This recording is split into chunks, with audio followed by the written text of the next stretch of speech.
Hello, my name is Stephanie Villanueva, and my research topic was on the health impacts on food insecurity among Hispanic communities. Food insecurity is something that public health has been struggling for many years.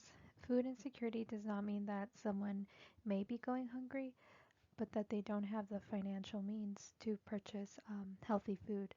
Food insecurity has increased over time, and back in 2018, 1 in every 9 Americans were food insecure.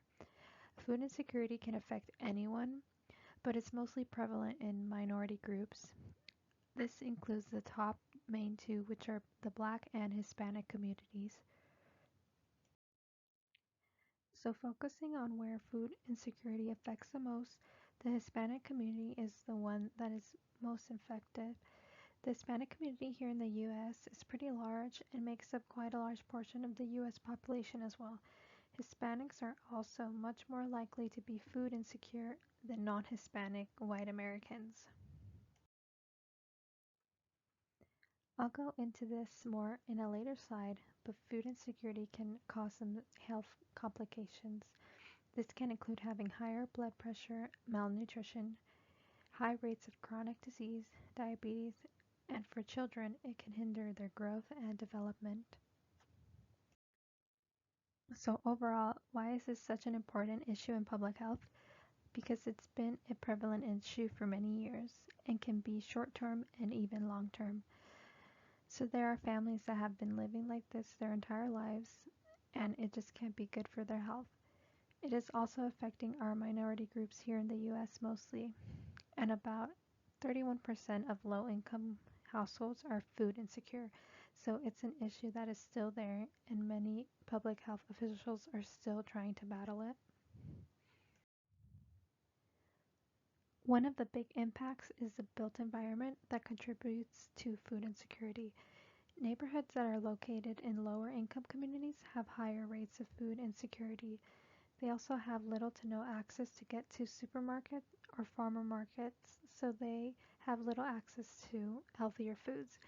Most of these places are food swamps that are filled with a lot of unhealthy food because it's the only thing that is available to them because of the location where they live. So, neighborhoods and the built environment is a very important part of food insecurity.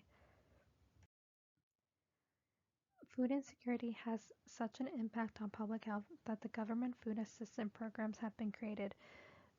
The main national program is called SNAP, and it provides families with a card they can use to purchase food. Hispanics make up 1/5 of the receivers of all SNAP participants. SNAP used to give $120 per person per month, but after the COVID-19 pandemic, they raised it to $240 per person per month. So SNAP is a great way to tackle food insecurity, but there are some flaws to the system. That's why food insecurity is still prevalent.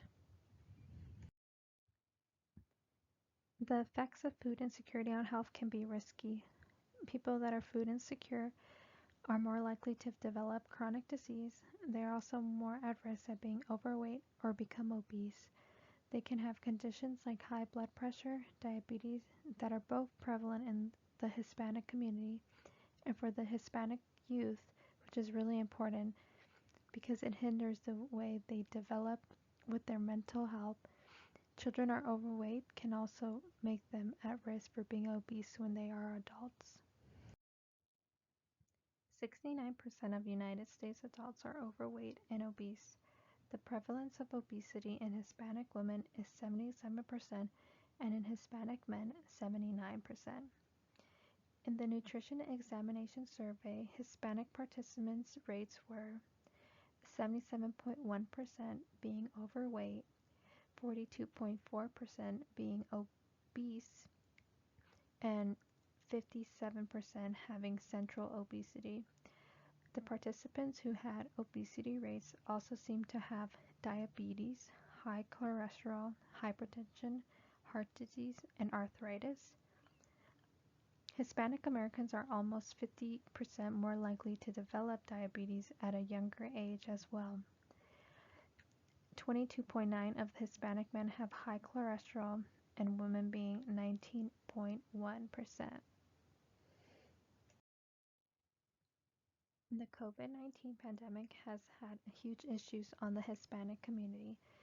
COVID-19 has exacerbated rates of food insecurity for Hispanics in the U.S. Hispanic individuals generally work in sanitation, waste management, food delivery, and grocery stores. This caused a spike in COVID-19 cases among the Hispanic population.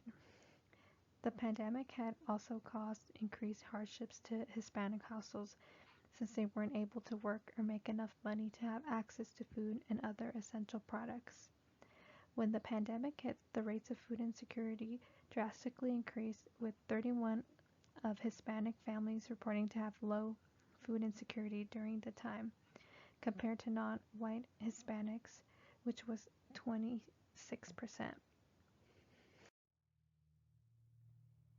It can be challenging to find out exactly how to stop food insecurity because it's such a complex problem, but having SNAP has helped.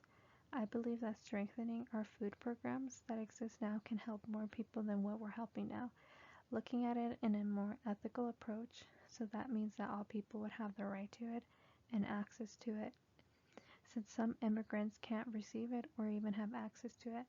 Modifying the benefits can also be very helpful too, because there has been some evidence that shows that it's still not enough to help families because there are other living costs that aren't being considered in the program. And ultimately, developing policies that support food being a basic human right that considers all needs and supports everyone in the country. In conclusion, food insecurity is more prevalent among Hispanic households and Hispanic youth and has detrimental health concerns. Reducing food insecurity among these households can improve both physical health and mental health. And that is all. Thank you for your time.